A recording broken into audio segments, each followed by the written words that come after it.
3 قصر. سالها پیش مادر و پسری بودند که در یک دهکده زندگی می‌کردند. پسر می‌خواست خونه رو ترک کنه و زندگیشو با دزدی بگذرونه. وقتی اون تصمیم خودش رو با مادرش در میون گذاشت، مادرش خشمگین شد و بهش گفت: پسر جون، تو چطور میتونی حتی فکر چنین کاری رو بکنی؟ خداوند سزای تو رو میده. فوراً توبه کن و دیگه هرگز چنین فکری نکن. پسر نزد مرد عابدی رفت و از تصمیم خودش و حرفای مادرش برای اون مرد گفت. مرد عابد گفت: دزدی گناه بزرگیه، مگه اینکه از دوستها چیزی بدزدی. پسر که چنین حرفی شنید، یک راست به پناهگاه دزدا توی جنگل رفت و به اونا التماس کرد که بذارن خدمتکارشون باشه. دزدها هم درخواست اون رو پذیرفتند، اما یکی از اونا گفت: گوش کن پسر، اگرچه کار ما دزدیه، اما ما هرگز دست به جنایت نمیزنیم. ما فقط از آدمهای ستمگری دزدی میکنیم که از مردم رشوه میگیرن. سلام بر همراهان عزیزم، خوش اومدید به کانال ما. امیدوارم حالتون خوب باشه. امروز چند داستان زیبا از افسانه‌های مردم ایتالیا رو براتون تعریف می‌کنیم. در ادامه حتما همراه من باشید، ویدیوم رو لایک کنید و نظرتون رو برام کامنت کنید. فراموش نکنید که کانال منو سابسکرایب کنید. بریم ادامه داستان گوش بدیم. شبی دوست‌ها به دزدی رفتند. پسر که فرصت رو مناسب دید، یکی از بهترین اسبای اونا رو انتخاب کرد. مقدار زیاد سکه طلا هم برداشت. میخواست با اسب فرار کنه، اما همون لحظه احساس گناه کرد. با خودش گفت: مادرم میگه دزدی کار بدیه. مرد عابدم همینو میگه.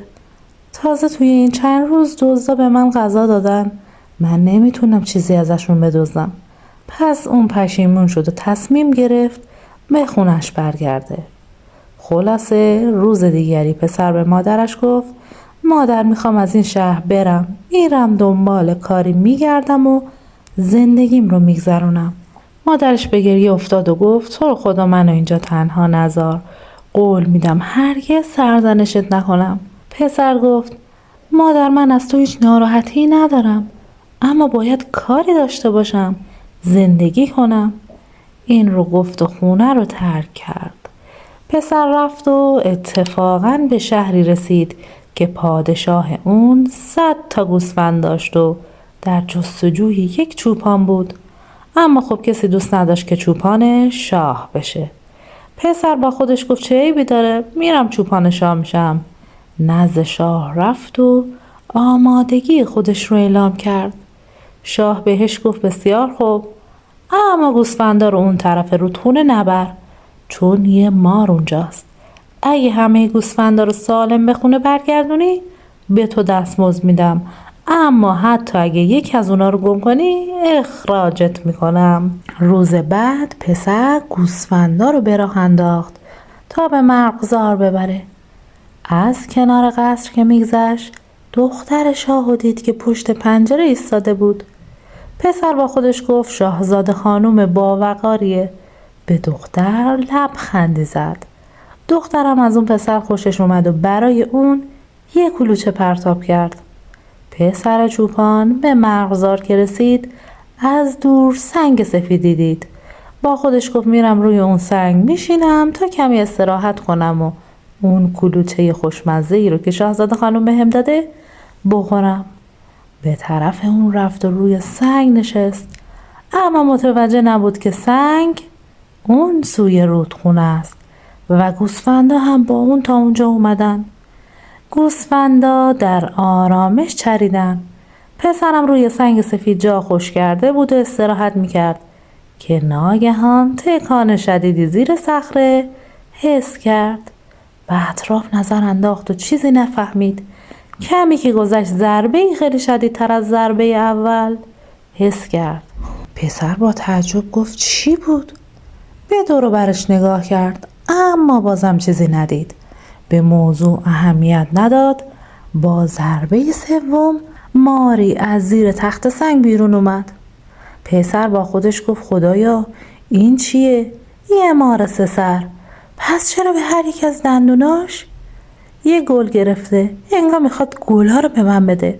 اما لحظه بعد مار جستی زد تا اون رو حریصانه ببله که پسر سریعتر از اون جونور از جا پرید و اونقدر با چوب دستیش بر سر مار کوبید تا اون رو کشت. پسر آهی کشید و گفت خدایا کارش ساخته شد. چوپان جوان پس از اینکه مطمئن شد مار رو کشته، هر 3 سر اون رو از تنش جدا کرد، 3 تا سر رو توی کیسه خودش گذاشت. اما کنجکاو شد که بدونه داخل سر جونور چیه. پس اون سر 3 رو برداشت و سنگ کوبید بهش. وقتی کاسه سر مار رو متلاشی کرد، یک کلید بلورین درونش دید. پسر با تعجب گفت با این کلید بلور به کجا میشه رفت؟ اینجا که چیز قفل شده ای دیده نمیشه. شاید زیر سنگ دری باشه. سنگ رو به کناری انداخت و با حیرت دری رو دید. وقتی اون در رو با کلید باز کرد، از دیدن قصر با شکوهی که سر تا سر اون با بلور ساخته شده بود حیرون موند. با تعجب گفت خدایا همه چیز اینجا از بلور ساخته شده. ناگهان پیش خدمت‌های بلورین از هر سو ازش اومدن و گفتن آقا چه فرمایشی دارید؟ پسر گفت خب چیزای گرانبهای این قصر رو به من نشون بدید. پیش خدمت فوراً اون رو از پله های بلورین به برج های بلورین بردند و پسر با حیرت گفت همه چیز از بلوره. اسباب و اساسیه، اسلحه ها، زره ها، باغ، درخت ها، پرنده ها، حتی استخرها و گلا همه از بلورن. پس دست گل کوچکی برداشت و اون رو به کلاهش وصل کرد و به راه افتاد. به قصرشون برگشت و دوباره دختر شاه رو پشت پنجره دید. دختر پرسید پسر چوپان اون گلای خوشگل زیبای بلورین که روی کلاهت هست رو به من میدی؟ پسر با رضایت کامل گفت البته که میدم شاهزاده خانوم. این گلا مال قصر بلوره. همه ی قصر هم از بلوره. روز بعد وقتی چوپان به مرغزار و سنگ سفید رسید، دومین سر مار رو هم شکست. اون رو از هم باز کرد و این بار اون یک کلید نقره‌ای پیدا کرد. خب حالا با این کلید کجا میرن؟ دوباره نگاه کرد و دری رو دید که با کلید نقره‌ای باز شد. از در اون وارد شد و قصری نقره‌ای دید که در اون همه چیز از نقره بود. خدمتکارای نقره‌ای از هر طرف می‌دویدن تا همه جا رو بهش نشون بدن. پسر حیرون و متعجب با خودش گفت چه منظره‌ای؟ جوجه نقره‌ای در یک آشپزخونه نقره‌ای سرخ میشه. باغ‌های نقره‌ای با طاووس‌های نقره‌ای و همه باغ قصر از گل‌هایی با نقره‌های خالص پوشیده شده بود. دسته‌ای از گل‌های نقره‌ای چیند. اون رو به کلاهش وصل کرد و دوباره به راه افتاد. اون روز عصر وقتی برمیگشت، بار دیگه شاهزاده خانم ازش پرسید پسر چوپان اون گلای نقره‌ای کلاهتو به من میدی؟ پسر باز هم با رضایت گلها رو به اون داد. روز سوم پسر سر 3 مار رو هم شکست و یک کلید طلایی درونش پیدا کرد. پسر همچنان که سنگ رو جابجا می‌کرد یک در طلایی دید. با خودش گفت باید این کلید قصر طلایی باشه. وقتی در رو باز کرد چند بار پلک زد چون درخشش اشعه‌های زرین اون قصر طلایی چشاشو میزد. با خودش گفت همه از طلای ناب، صندلی‌ها، تخت، میز، پیشخدمت‌ها، باغ، درخت‌ها، پرنده‌ها، گلا، حتی ساقه گلا. باور نکردنی بود. اون همه جا رو دید و باز دست گلی طلایی چیند. اون رو مثل همیشه به کلاهش وصل کرد و به قصر شاه برگشت. اون روز عصر باز هم پسر شاهزاده خانم رو دید. بهش گفت شاهزاده خانم این گلای طلایی مال شماست. گلا رو به اون داد و خلاصه مدتی گذشت. زمان مسابقات نیزه بازی روی اسب شد. شاه با اعلام شروع مسابقات گفت هر کسی که برنده شه میتونه از دختر من خواستگاری کنه و با اون عروسی کنه. پسر برای اینکه در مسابقه شرکت کنه به مرغزار رفت و با کلید بلورین در قصر بلور رو باز کرد و با خودش گفت اسب بلور با زین و افسار بلور برمیدارم، همینطور یه نیزه بلور و زره بلورین که هنگام مسابقه بپوشم. پسر توی مسابقه شرکت کرد و همه رقیباشو شکست داد و بدون اینکه شناخته شه از میدون مسابقه گریخت و ناپدید شد. مردم اصلا پرسیدن اون مرد شجاع کی بود؟ اما هیچ کس اون رو نمیشناخت. روز بعد بار دیگه اون با کلید نقره‌ای به قصر نقره رفت و با خودش گفت این بار اسب نقره‌ای با زین و افسار نقره‌ای برمیدارم، همینطور یک نیزه و زرهی که برای شرکت توی مسابقه بپوشم. اون روز بار دیگه هم همه رو شکست داد و بازم به طور ناشناس محل رو ترک کرد. روز سوم پسر همه کارهای 2 روز پیش رو تکرار کرد، اما این بار با لباسهای طلایی. روی اسب طلا نشست، نیزه طلا به دست گرفت و اون روز هم پیروزی با این بود و میخواست مثل روزهای پیش فرار کنه که این دفعه شاهزاده خانم فریاد زد پدر، من این مرد رو میشناسم، اون همون کسیه که گلهای بلور و نقره و طلا رو به من میده. پسر جوان به شاه گفت و همونطور که قول دادید عالی جناب، شما باید اجازه بدید با دخترتون ازدواج کنم. شاه رضایت خودش رو اعلام کرد و جشن عروسی به راه افتاد. شاهزاده خانم خیلی خوشحال بود. با خودش میگفت اگه توی مسابقه برنده نمیشد خیلی ناراحت میشدم، چون نمیخواستم با مرد دیگه ازدواج کنم. خلاصه که اونها با هم ازدواج کردند و در روزگار پادشاهی اون روزی مادر پیرش گفت میبینی پسرم، تو با شجاعت، هوشیاری و دانایی خودت ثروتمند شدی، نه با دزدی. پسر گفت بله مادر، تو کاملا درست میگفتی، دزدی گناه بزرگی است. نظر شما چیه دوستان؟ توی بخش کامنت ها برامون بنویسید. داستان زیبایی بود آیا؟ بدون هیچ معطلی بریم سراغ داستان بعدیمون، جوجه کوچولو. در زمانهای خیلی قدیم کشاورزی با زن و 7 پسرش زندگی میکرد. یک سال آنچنان قحطی وحشتناکی شد که مردم داشتن از گرسنگی میمردن. یک شب که بچه ها خواب بودن، کشاورز آهسته به زنش گفت من دیگه از این زندگی خسته شدم، دیگه طاقت ندارم ببینم بچه ها این همه گرسنگی میکشن. فردا صبح وقتی پسرها رو به جنگل میبرم اونجا رهاشون میکنم، بهتره که اونا رو گم کنم تا اینکه ببینم دارن از گرسنگی میمیرن.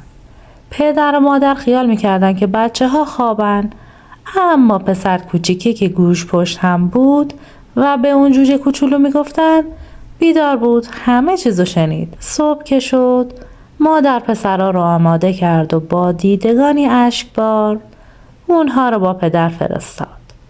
جوجه کوچولو خیلی باهوش بود، چون همه چیزو میدونست. قبل از اینکه به جنگل برسن تا تونست سنگ ریزه های سفید جمع کرد. وقتی اونا به وسط جنگل رسیدن پدر بچه ها رو رها کرد و برگشت. بچه ها مدتی سرگرم بازی بودند، اما شب که شد ترسیدند و گریه رو سر دادند.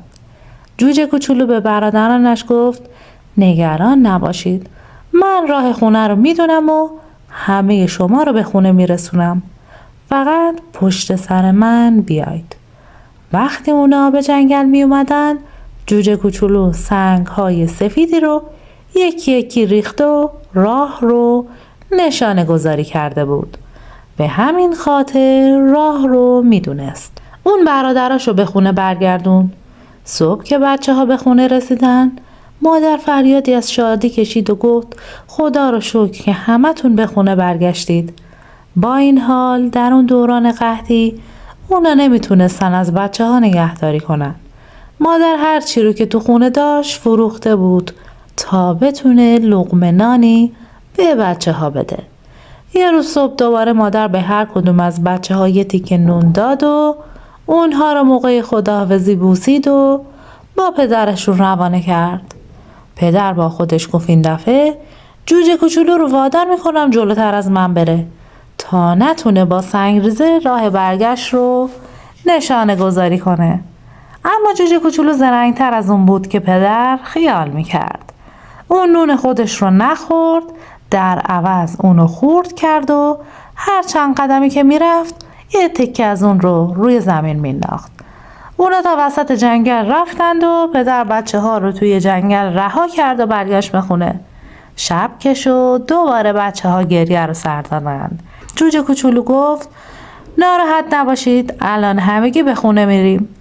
اما این بار نقشه اون درست از آب در نیومد، چون پرنده ها و مورچه ها خورده های نون اون رو خورده بودند و جوجه کوچولو نتونسته بود راه خونشون رو پیدا کنه. اما خونسردی خودش رو حفظ کرد و اون از درختی بالا رفت و به برادرانش گفت از دور یک روشنایی میبینم.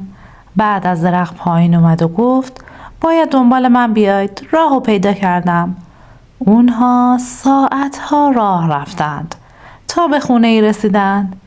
در زدند و یک زن در رو به روشون باز کرد. اما اون یک زن معمولی نبود. زنی بود از خانواده غول‌ها. موجود وحشتناکی بود که موهای سیخ سیخ و دندونای کج و بدرنگی داشت، اما بسیار مهربان بود. زن پرسید شما بچه ها این وقت شب توی جنگل چیکار میکنید؟ جوجه کوچولو گفت ما راهمون رو گم کردیم. زن فکر کرد که اگر شوهرش غول بیابانی بفهمد بچه ها اینجا هستن همشون رو میخوره. پس بهشون گفت هیچ سر و صدایی نکنید، برید پیش بچه های من که اونا هم 7 هستن بخوابید. اما دیر وقت بود که غول بیابانی به خونه اومد. وقتی وارد خونه شد این طرف و اون طرف و بو کشید و گفت بوی آدمی زاد میاد. مادر بچه غولا با شنیدن این حرف گفت بیا دیگه، بیا این گوسفندی رو که برای شام پختم بخور. اما پیش 7 برادری که راهشون رو توی جنگل گم کرده بودند و پیش بچه ها خوابیده بودند نرفت. اول شامشو خورد، به رخت خواب رفت و گفت امروز خیلی خسته شدم، میخوام بی سر و صدا بخوابم. بچه های غول بیابونی که هر کدوم تاج سفیدی بر سر داشتند توی رخت خواب بودن. همه اونا روی یک تخت بزرگ خوابیده بودن. مادر بچه غولا جوجه کوچولو برادراشو پایین تخت اونا خوابونده بود. وقتی مادر از اتاق بیرون اومد جوجه کوچولو نگاهی به دور کرد و با خودش گفت نمیدونم این بچه غولا چرا این تاجا رو به سرشون زدن و در یک چشم هم زدن تاجها رو از سر اونا برداشت و بر سر خود و برادرانش گذاشت. همین که جوجه کوچولو کارش تموم شد غول بیابونی وارد اتاق شد و توی تاریکی به دنبال بچه ها گشت. اون جوجه کوچولو و برادراش رو لمس کرد، اما وقتی تاجها رو روی سر اونا پیدا کرد فهمید که اونا بچه های خودشن. بعد بچه های خودش رو لمس کرد، وقتی دید تاج رو سرشون نیست همشون رو خورد. تو این مدت جوجه کوچولوی بیچاره از ترس توی تاریکی میلرزید. غول بیابونی وقتی آخرین پسر رو خورد لبهاشو لیسید و گفت چه غذای خوبی بود، خیلی خوشم اومد. وقتی غول بیابونی اتاق رو ترک کرد جوجه کوچولو برادراشو بیدار کرد تا فرار کنن. اونا توی جنگل دویدند و اونقدر رفتند تا به یک غار رسیدند. در اونجا پنهان شدند. صبح وقتی مادر غول از خواب بیدار شد نه 7 بچه خودشو پیدا کرد نه 7 برادرها رو. از تاجایی که روی تخت افتاده بود فهمید که چه اتفاقی افتاده. اون با عصبانیت و ناسزاگویی به غول بیابونی گفت من به تو گفتم دست به بچه ها نزن، تو بچه های خودتو کشتی، تو قاتلی. غول بیابونی هم غمگین شد و هم عصبانی. به زنش گفت برو چکمه هامو که با اونا میتونم با سرعت باد بدوم وردا بیار، باید اونا رو بگیرم. خلاصه غول بیابونی به دنبال بچه ها رفت اما نتونست اونا رو پیدا کنه، چون بچه ها توی غار پنهان شده بودند. اون بعد از جستجوی بسیار خسته شد. نزدیک همون غاری که بچه ها توش پنهان شده بودن خوابش برد.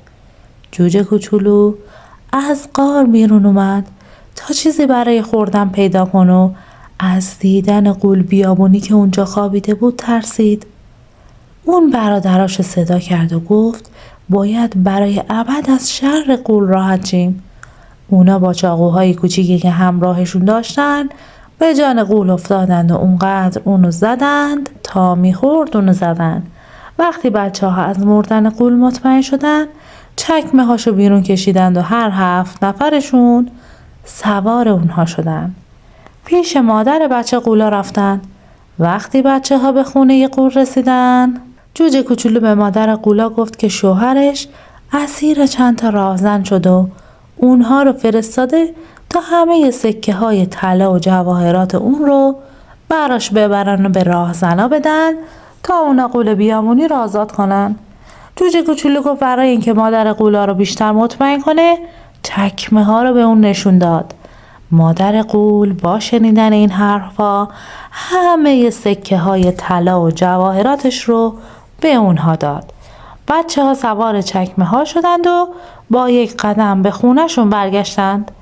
پدر و مادر با دیدن بچه ها فریاد شادی سر دادند.